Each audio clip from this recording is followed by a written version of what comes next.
Rajam Natera Vanachari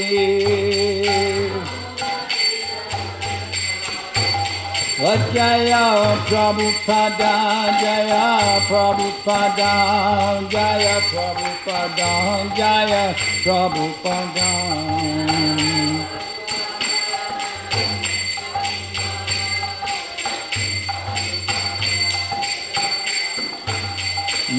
Jaya Giri Govardhan, Jaya Giri Govardhan, Jaya Giri Govardhan, Jaya Giri Govardhan.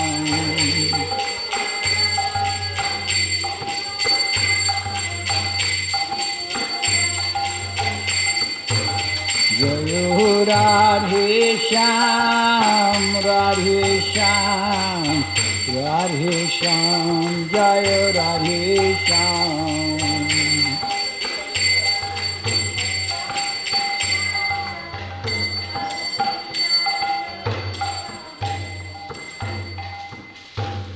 Jai Nitya Lila Pravista Astatara Satasisi Manis Divine Grace A.C. Bhaktivedanta Swami Srila Prabhupada Jai Prem Sakaho Sri Krishna Chaitanya Prabhu Nityananda Shri Advaita Sri Radha Shivasi Gaur Sri Sri Radha Shyama Sundar Gopa Gopinatha Shyama Kunda Radha Kundi Giri Govardhan Ki Jai Grantharaj Srimad Bhagavatam Ki Jai Gaur Bhimanandi. All glories to the assembled devotees. All glories to the assembled devotees. All glories to the assembled devotees. All glories to the lotus feet of Sri Sri Guru and Gauranga. Om Namo Bhagavate Vasudevaya. Om Namo Bhagavate Vasudevaya. Om Namo Bhagavate Vasudevaya. Today we're reading from Srimad Bhagavatam, 3rd Canto, 5th chapter, text number 26. Kalavritya tu mayayam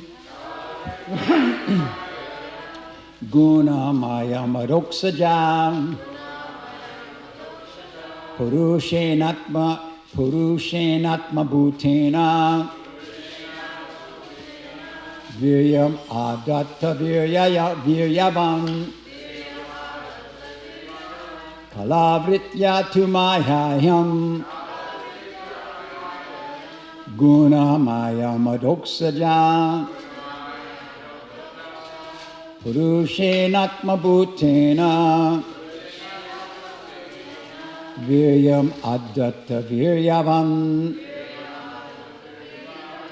Kalavritya tu mayayam Guna mayam aroksaja Purushenatma bhutena Viryam adatta viryavam.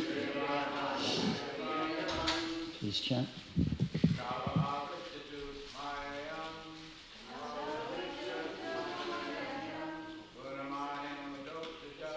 Guna mayam aroksaja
Kala, the eternal time.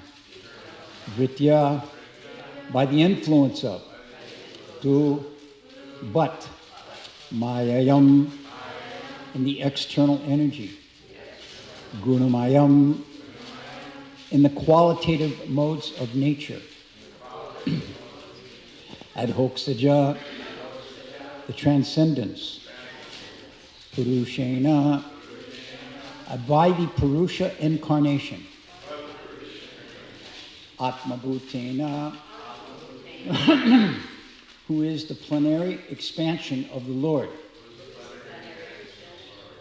Viryam, the seeds of the living entity.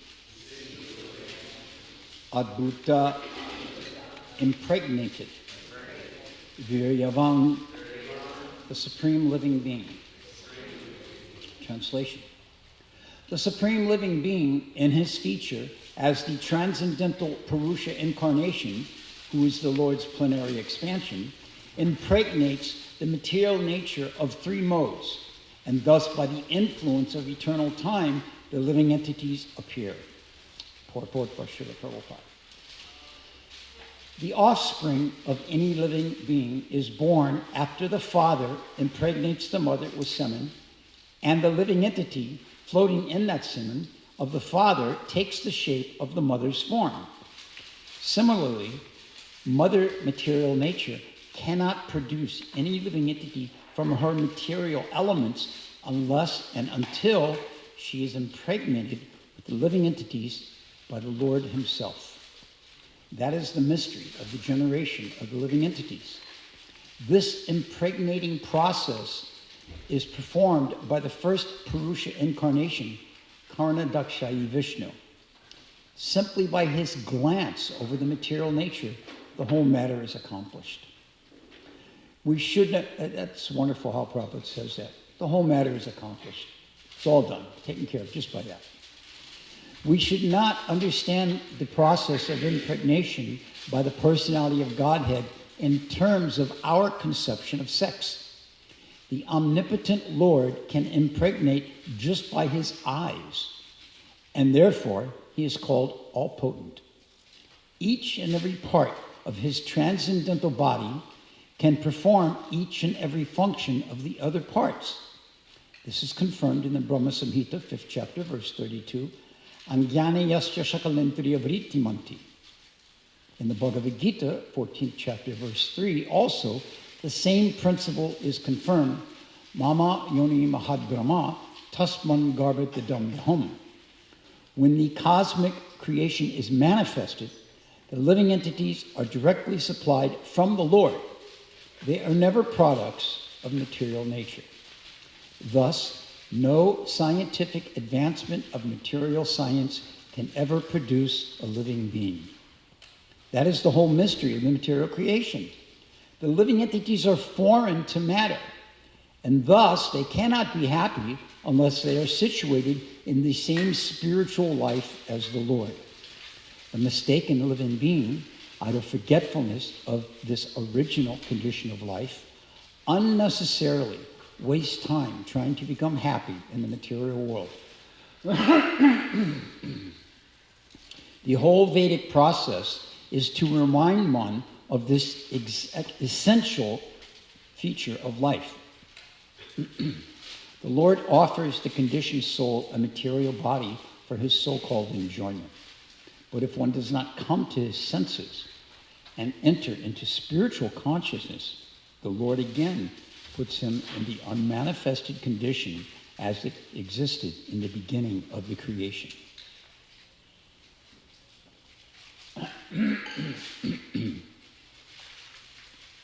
The Lord is therefore described here as Viryavan, or the greatest potent being, because he impregnates material nature with innumerable living entities who are conditioned from time immemorial.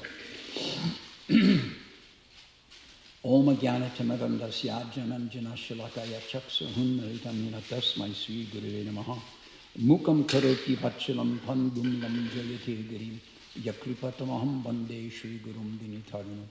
Vancha kalpatirubhyascha kripa sindhubhahevacha patitanam pavanebhyo vaishnavebhyo namo namaha. Jaya Sri Krishna Chaitanya Prabhu Nityananda Sri Advaita Gadadhar Srivasadi Gaura Bhaktivinoda. Hare Krishna, Krishna Krishna, Hare Hare, Hare Rama, Rama Rama, Hare Hare. My only constant companion, my only friend, my guru, my wealth, that which has delivered me, my great fortune, and the source of my good luck, the form through which I taste pleasure, my obeisances to you, O Srimad Bhagavatam. I offer my respectful obeisances to you, O Srimad Bhagavatam. By your recitation, one attains transcendental bliss, because your syllables shower pure love of God. You are to be served by everyone, always, for you are an incarnation of Lord Krishna. Whew. This verse falls into the category of sometimes how we read descriptions from Shastra, and we're forced to accept the applicable nature of a statement from Prabhupada with your pea-like brain. I'm not any kind of a scholar, and these types of explanations from the Bhagavatam reinforce that understanding. But we are tasked as speakers on behalf of Srila Prabhupada to try and give some insight into these words of our spiritual master. But before I unpack what we may find in here, there are two things that I feel we need to examine in approaching this verse. The first, how did we get here? And I don't mean we here this morning, neither do I mean we in the universal sense. I mean in the context of this section of the Bhagavatam, how did we arrive to this point? Well, Vidura has approached Maitreya, as we know, if we've been following and regularly hearing and attending or reading, whatever. And in approaching Maitreya, he admits his spiritual frustration. He asks for a deeper explanation of the various topics pertaining to spiritual life. And now he's ready to hear them from the most capable of sages, Maitreya. Now, Maitreya himself, he could very easily go right into the duty he has of fulfilling the request of Vidura.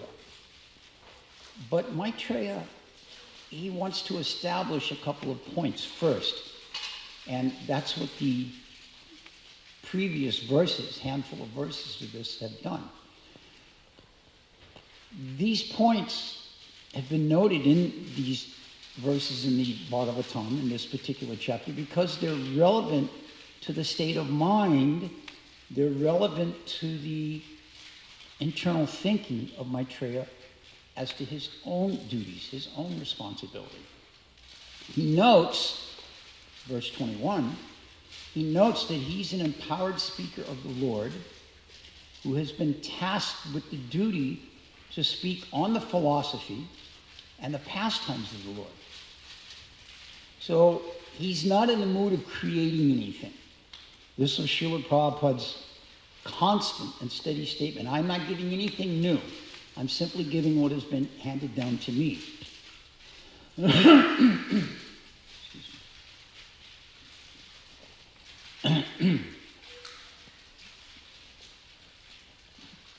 Secondly, he acknowledges that the hearer, Vidura, is an eternal associate of the Lord.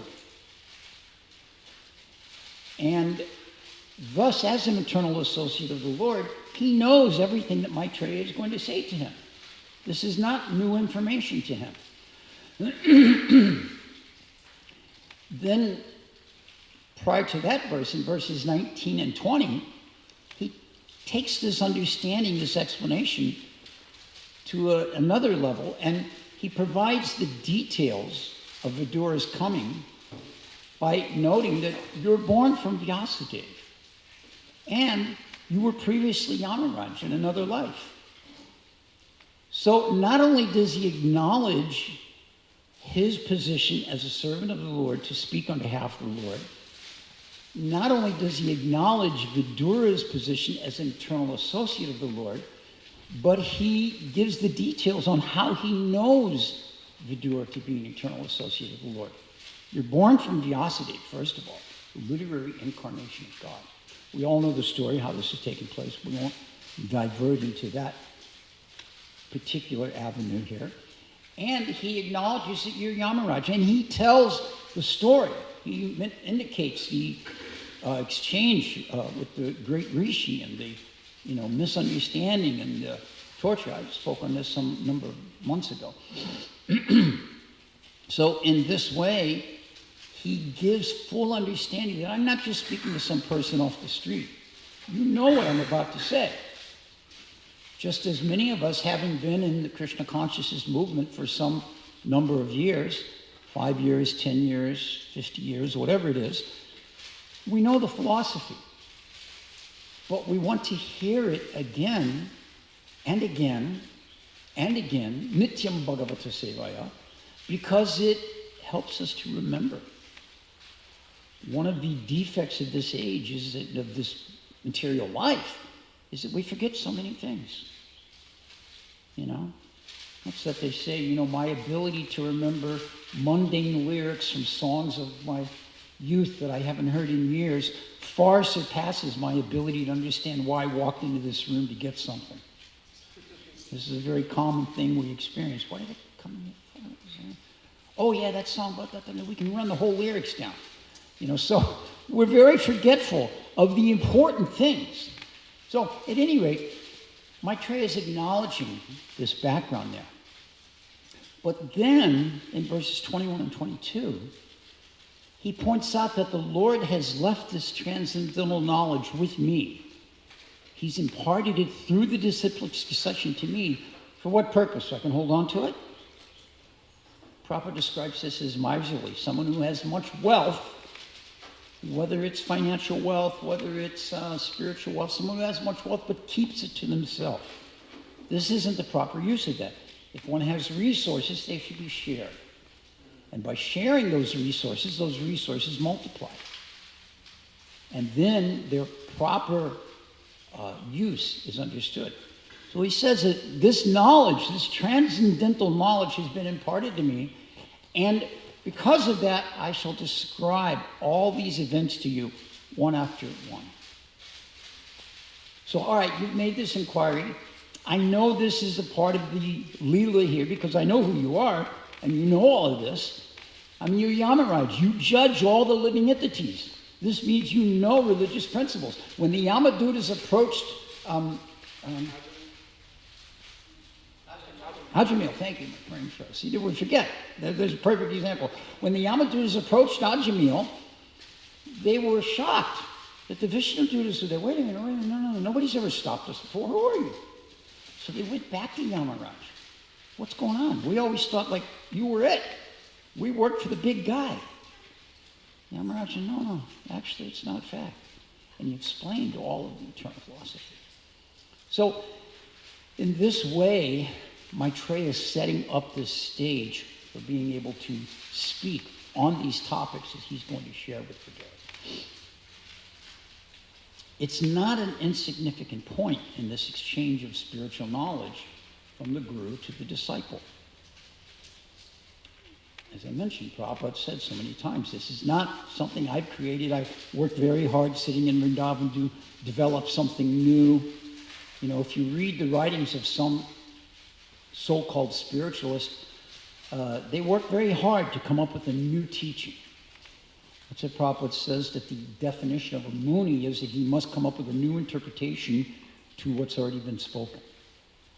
So the guru is acknowledging, if he's a genuine guru, he's acknowledging his dependence on the Lord's mercy, on his own circumstances of being used as an instrument by the Lord, and the fact that the knowledge he has is coming from the Lord.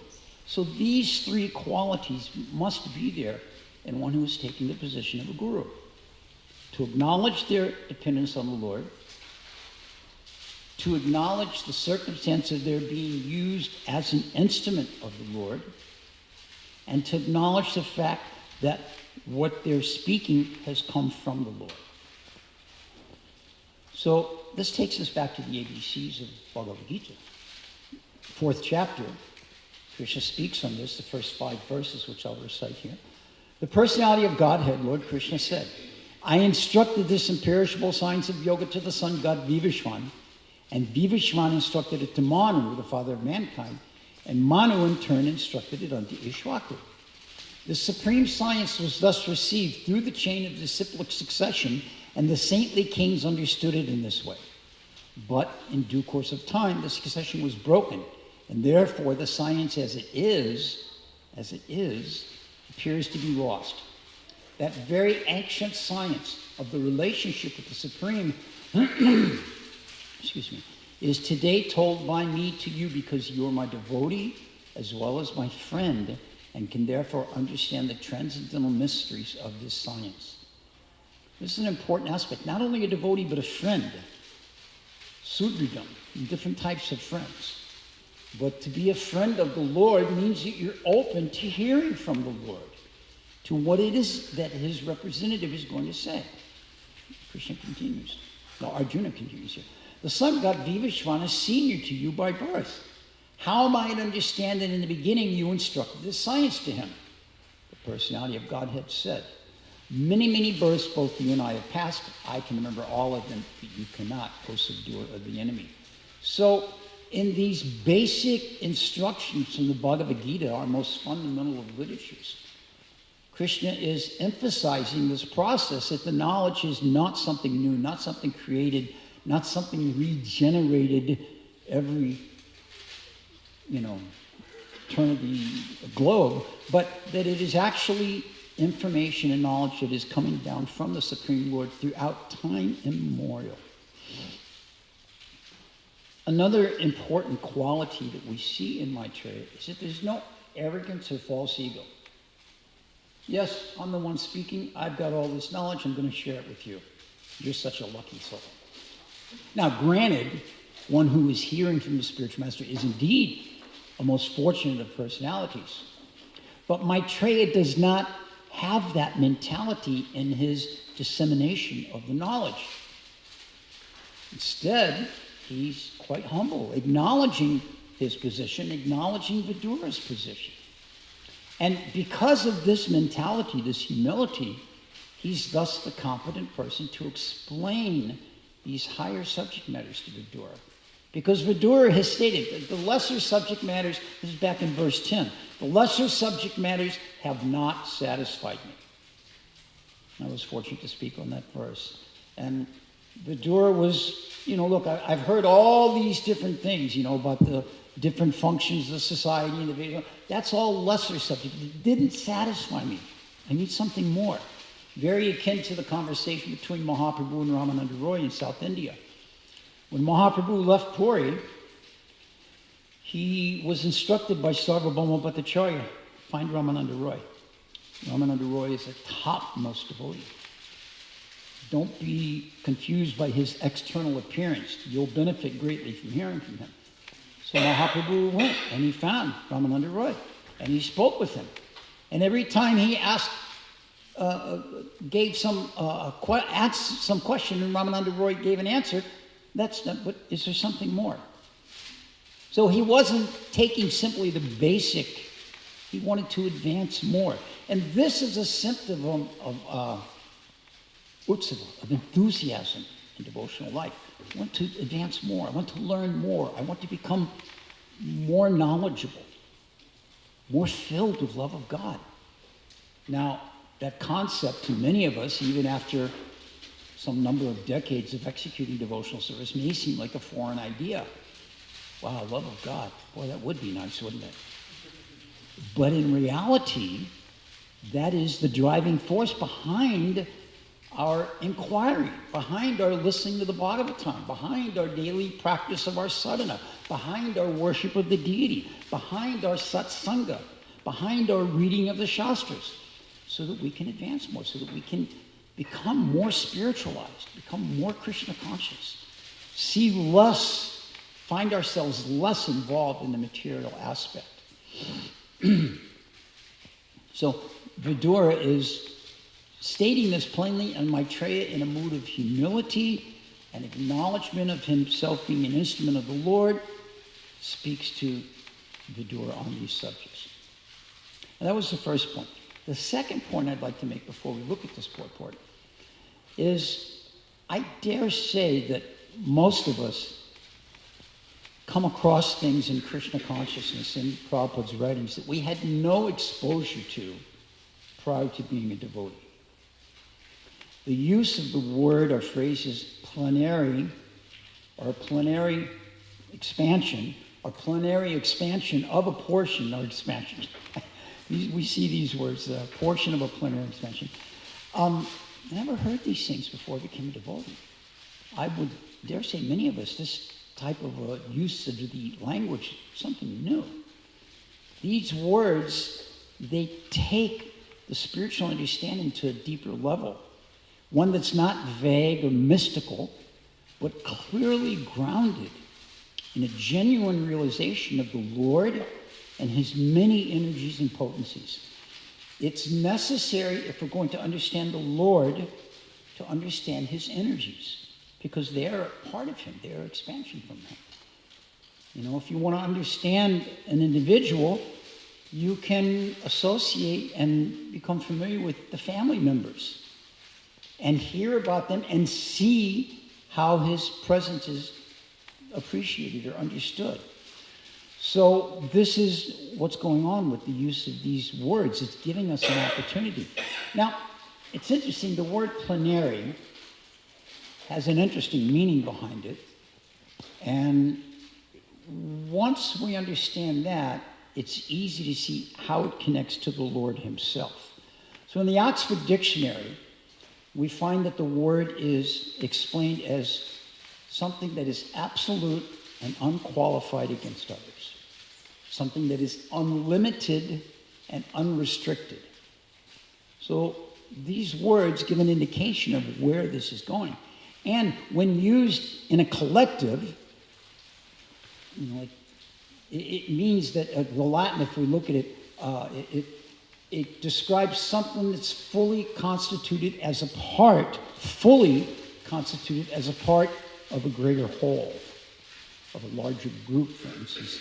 On a mundane level, the plenary committee of the, you know, whatever the larger group is like that. So in the Latin, the word plenus means full, and plenaris means complete.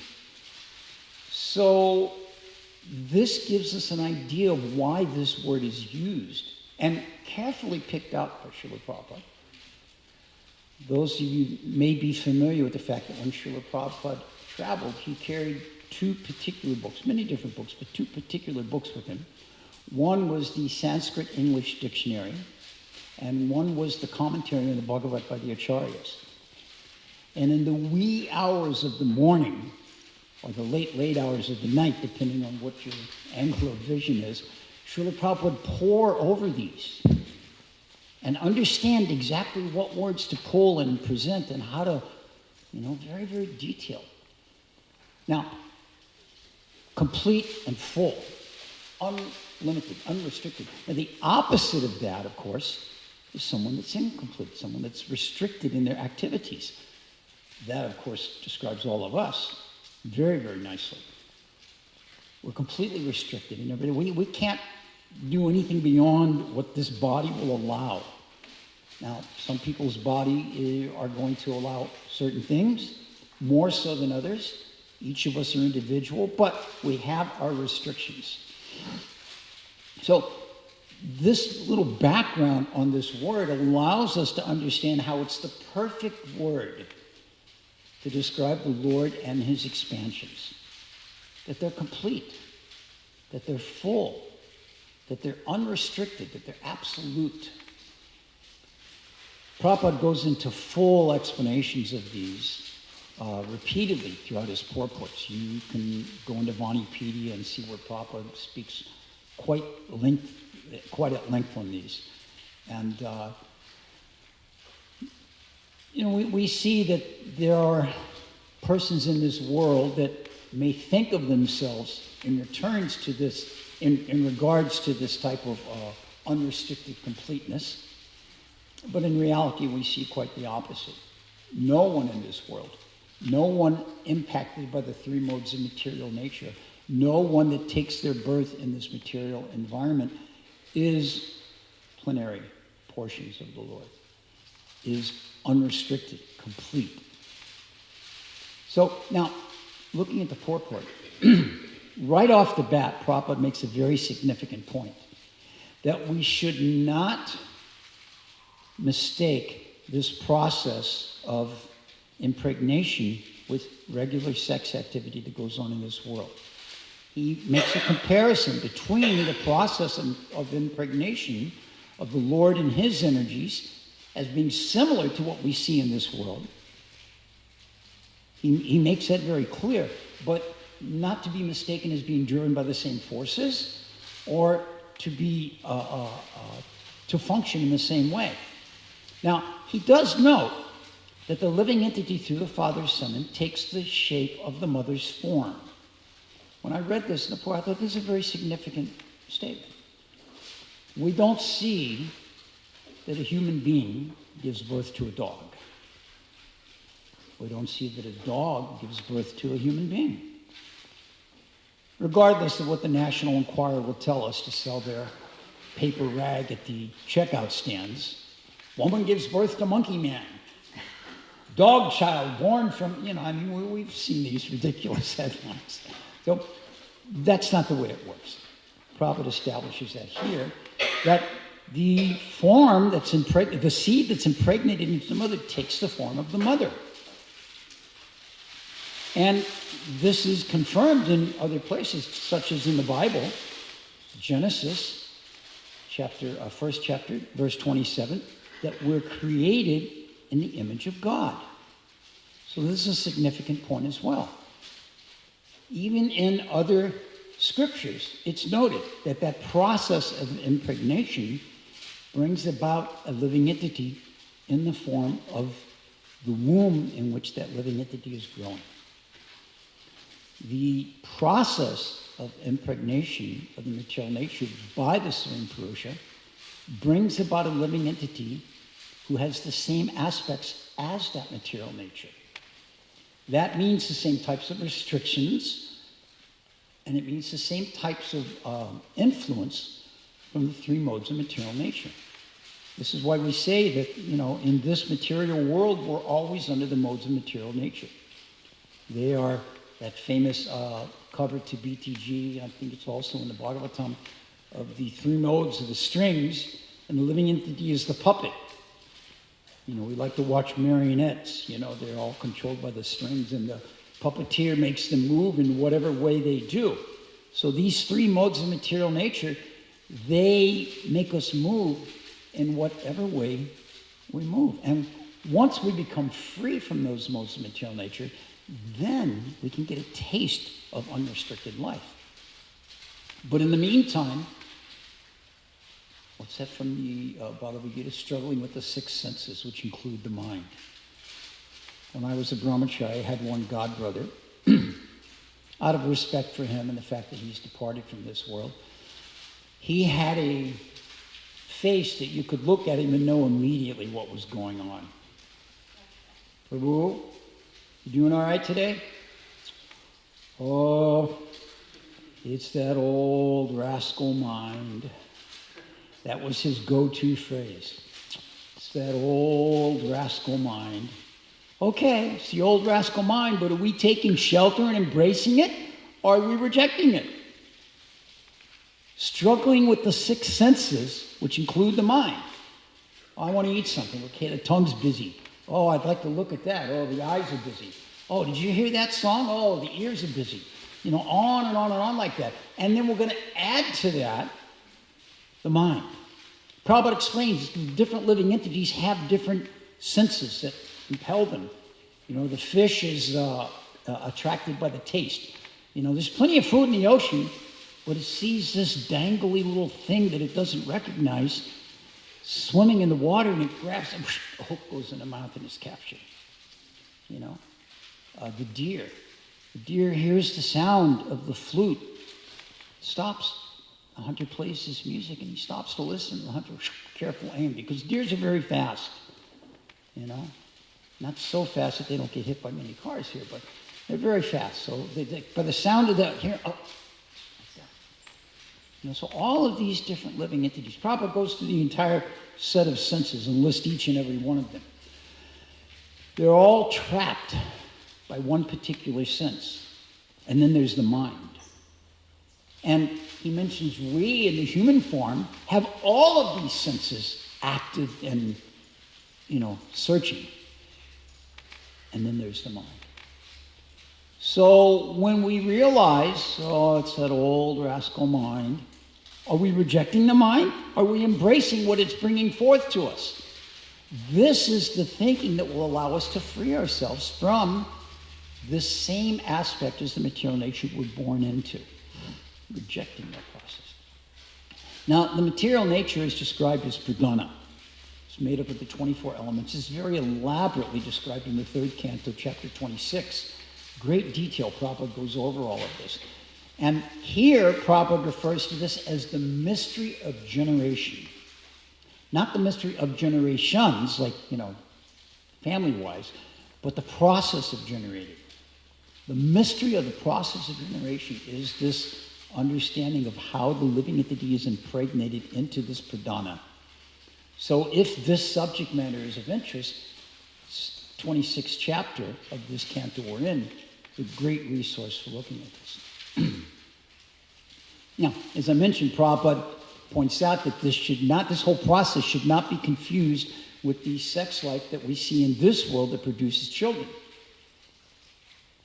So Prabhupada says, no, not the same. So, okay, how is it different?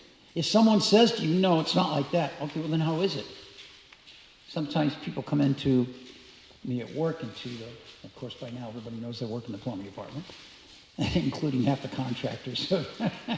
So they come into me and say, I need to do this, how do I do it? I think I can do it like this. I said, no, that's not going to work. So what's the next question? Okay, well, how does it do it? How do I do it? So if I'm going to say, no, that's not the way, then I better know what is the way. Now, you can't get there. You know, you have to do this. So if, as Prabhupada says, this process of the Lord impregnating material nature is not like our regular sex life in this world, what is it like? Well, Prabhupada explains it. We have one means of the process of impregnation. There's a particular organ in the body that serves that purpose, and that's the only way it's done. If that process is not involved, even if you're using artificial insemination or all the other medical practices that are out there, it's ultimately the same process. But the Lord achieves that process simply by glancing. Pregnant. Just by glancing.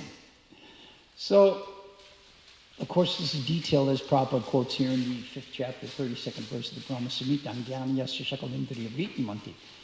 Each of the limbs of the Transcendental Supreme Lord possess full-fledged functions of all the other organs. So as we know, when the pujari is making the offering to the Lord, he's ringing that bell. The offering is placed in front of him. At the end of that ringing of the bell and recitation of mantras, the pujari leaves, gives the Lord time to eat. He returns back in, 15 minutes, 30 minutes, 45 minutes, whatever the standard is, and the Lord is satisfied. But wait, the food's still there. Unless, of course, you're Raghunandana. Raghunanda was asked by his father, I'm going to go away. I have some business in the next town. When the noon offering time comes, please make the offering to the Lord. So Raghunanda is a little child, maybe 5, 6 something, you know. So he takes in the little bit of prasad as a sign from the family and puts it in front of the Lord and waits. Nothing happens to his external eyes. Oh, Lord, please eat. Nothing happens. The boy begins to cry because the child thinks, if the Lord doesn't eat, my father will come home and be very upset with me. So he begins to cry and begs the Lord, please eat. The Lord is so touched by this sincere offering, Yo me bhakta prayachati, the devotion of the shell. Okay, he eats it. Boom. Very nice. So the boy's so happy. Okay, good. He leaves. Father comes back from his visit. Okay, I'll take prasadam now. Where's the prasadam? I offered it to the Lord. Yes, I understand, but where's the maha? We have several people in our community who are very attentive at 5 minutes till 7 in the evening. Where's the maha? Where's the maha? And some are even there at 10 minutes till 7. At any rate. So, I offered it. The Lord ate it. And Father, yes, I understand the Lord ate it. That's the process. Yeah, but where's the maha? No, the Lord ate everything. Now the father knew that Raghunath's not a mischievous boy. Now you make another offering. So father went and hid outside the room, just a little peeking in from the door, and Raghunath offered again to the Lord. Now this next portion of the story is told in two ways. One way is that the Lord was already fully satisfied from the first offering, so he just took one bite. The other way is that, I see you're peeking to see what's going on. Okay, I'm stopping after that one bite. So either way, the same result is there. The father became so ecstatic. Now this pastime was known by Sri Chaitanya Mahaprabhu. And when the two of them came to Puri, as we all know the story, all the Bengali devotees who come to Puri for Rath Yatra with Mahaprabhu, Mahaprabhu asked Father, who's the father and who's the son? He said, Raghunandan is the father because he has taught me the real meaning of devotion. So, in this way, the Lord can eat simply by seeing. We offer incense to the Lord appreciates that by smelling. In this description here, Angyana Yasha Shakalindriya Vitimanti, the Lord can impregnate the material nature, not by this gross functional activity of this world, but simply by glancing at the material nature, at the pradhana. All the living entities move into it simply by his vision. Now, this is an ability exclusive to the Supreme Personality of Godhead. Now, I will say that when I was growing up, my mother and father tried to convince me that they had eyes in the back of their head who could see everything I was doing. Or that they could hear whatever I was up to halfway across the house, all the way across the house. And at a point or two, I may have also tried those same arguments on my own children. But in reality, the nature of this world is that our limbs, our functions, they serve one purpose and one purpose only. As Prabhupada very pointedly and jokingly says, you eat by taking food and putting it into the mouth, not into the anus. Actually says that on one lecture. So, we can only see with our eyes, we can't see with our ears. We can only eat with our mouth. We can only impregnate with that organ. The Lord's not restricted in this way. This is why he is plenary. Full, complete, unrestricted. So, eyes for hearing, mouth for eating, tasting, nose for smelling, ears for hearing, so on and so on like this. But from the Vedic scriptures, we understand the Lord is not restricted in this way. And this is the qualification for the personality of Godhead. Now, many different persons throughout history, throughout our current times, even claim to be the Supreme Personality of Godhead. Prabhupada would also say many times, if you are the Supreme Lord, can you lift, go over downhill? Don't go and lift the whole hill. Just a little finger, not, earth-moving equipment and cranes. Just with a little finger. Just hold the hill up. No, it's not possible. You're the Supreme Personality of Godhead? Please impregnate your wife simply by looking at her. No, sorry, it's not possible that way. So, in this way, it establishes the exclusive quality, nature, and abilities of the Lord. Now, the next couple of lines in this purport, Prabhupada establishes a point that was the foundation of much of his preaching throughout the years. And in short terms, it was life comes from life. He says it very boldly and very proudly in this statement. Thus, no scientific advancement can produce a living being. No scientific advancement can produce a living being. Prabhu said, let them create a mosquito, just a mosquito. Just a mosquito, let them create a mosquito. So it's not possible in that manner.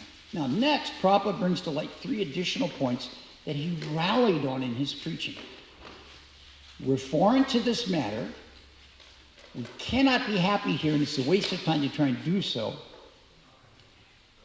So these things, this is the culmination of dissatisfaction with material life and embracing of spiritual life. We're foreign to being here. We can't be happy here, and it's a waste of time to try and do it. Now, it's an interesting fact, in this particular age that we live in, no one wants to accept that they're wrong. Nobody's interested in hearing that, nowadays we see particularly, if someone speaks a lie strongly enough, with enough conviction, and often enough, it becomes accepted as the truth. This was famously exemplified by the George Orwell fictional, or maybe not fictional, whatever, novel in 1984 in a language called Newspeak. Sometimes it's misunderstood as Newspeak, but it's not 2 S's, it's Newspeak. And Newspeak is a fictional language of a totalitarian superstate. And the purpose was to establish ideological requirements for the party to be able to control people by a simplified grammar with limited vocabulary designed to limit a person's ability for critical thinking and thus limit the person's ability to articulate abstract concepts such as personal identity, self-expression, and free will. Very similar to what we see going on in our modern world. And this is all part of this process of putting forth the lie that, no, we're not foreign here. Yes, we can be happy here. And it's not a waste of time to try and do so. So by propagating this lie often enough, through advertisement, through lifestyles, through, what do they call those things? Influencers. Now you're called an influencer if you can convince somebody to do something stupid. Back then, my father just called it bad company, but, so you can convince people of these things, then it becomes the fact. This type of environment we see in the world today that restricts philosophical thinking. And as a result, many people have no ability to think critically. When my son was in the Gurukul, one of the classes he took, and I guess it's still going on, I don't have kids in the Gurukul anymore, so I don't know, was critical thinking. Children were taught how to think critically, how to look at something and analyze it. This is a sign of intelligence. So fortunately, as it's said in this verse, the Vedic culture and the process of the Vedic culture is to remind us of this essential purpose of life. And we're very blessed to come into contact with these divine teachings through the medium of Srila Vyasadeva, through the medium of Maitreya, through the medium of Vidura, and down the disciplic succession to our own Srila Prabhupada. So these last couple of lines in the purport, they point out that if we don't come to our senses, what will happen? We'll be impregnated again into the material nature. And again. And again. The word used is, we've been having this effect, having this put on us since time immemorial. 8,400,000 different species, it's understood, we've been through. So we have a way out. We're blessed with this Vedic knowledge. We're blessed to understand our true position as the eternal spirit soul, part and parcel and servant of Krishna. And we should be very careful to execute our devotional practices attentively, with devotion, and to cultivate the desire to go back to home, back to Godhead, as Prabhu says, in this very life. So this purport and the others like it in this particular chapter help us to understand how to hear that knowledge, how to speak it when the necessity comes, and how to understand what the goal is from that knowledge. In this very life, we can go back to home, back to God, as Prabhupada says. So we'll finish there. Thank you all very much for giving me this opportunity to speak on Srimad Bhagavatam. It's our service to Srila Prabhupada. As he said, I have made your good fortune, so you now make others. Do we make others by speaking? Yes, but by speaking what we've heard from Srila Prabhupada. This is why it is important to read Prabhupada's books regularly, to listen to Prabhupada's lectures regularly, to hear from the source so that we don't forget what the goal is. Thank you very much. Yes, Prabhu.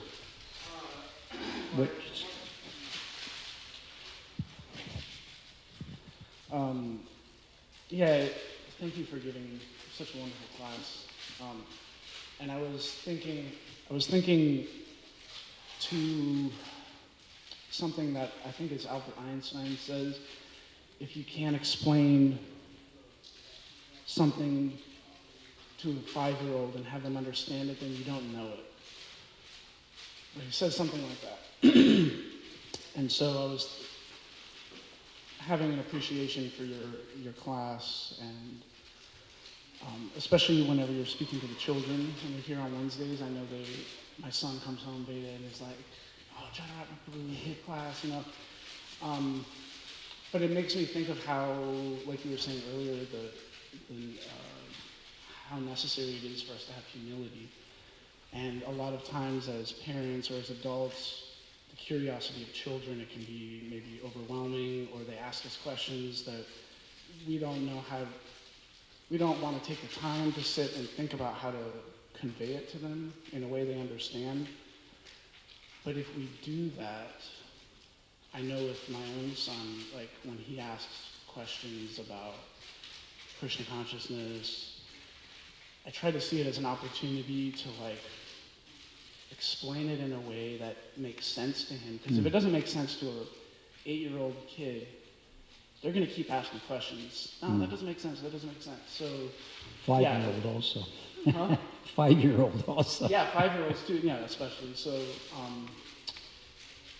I was taking that away from the lecture today, of the importance of humility and also of asking questions, because just as important as it is to have the guru there to impart the knowledge, the student has to ask the question in order for the knowledge to come. So, thank you. Thank you. Realization is shown by how one can share the message with different varieties of people. The depth of Srila Prabhupada's realization, I mean, Prabhupada was the foremost disciple of Bhaktisiddhanta Saraswati Thakur, and Bhaktisiddhanta Saraswati Thakur spoke on a level that's just far beyond us. But Prabhupada's understanding of that and how to relay that to drug-addled hippies of the 60s in the Lower East Side of New York, and at the same time turn right around and speak with college professors, this is realization, to be able to share that with different people at different levels. So, yeah, our kids force us into deeper levels of understanding and realization. Yeah, it's true. Yes, Mother Guru Prasad.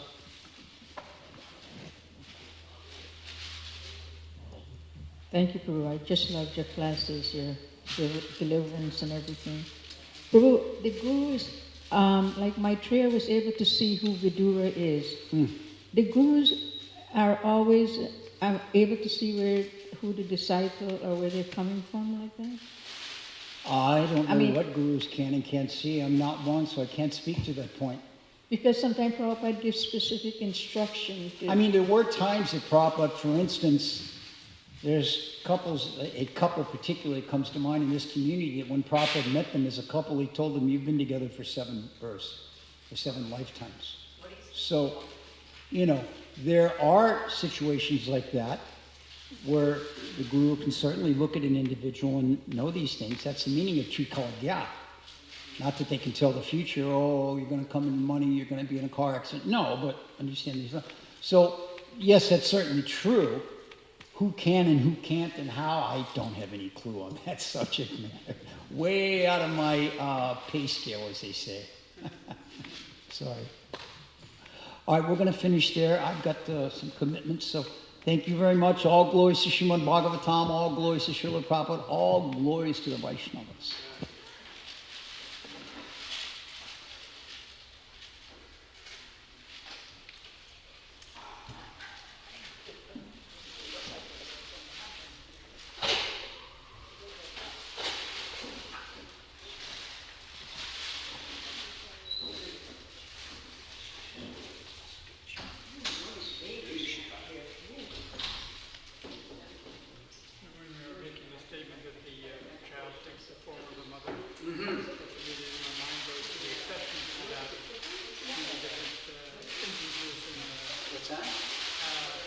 Mahabharata and other places where the child is not of the same form as the mother, not a snake. Yeah, those exceptions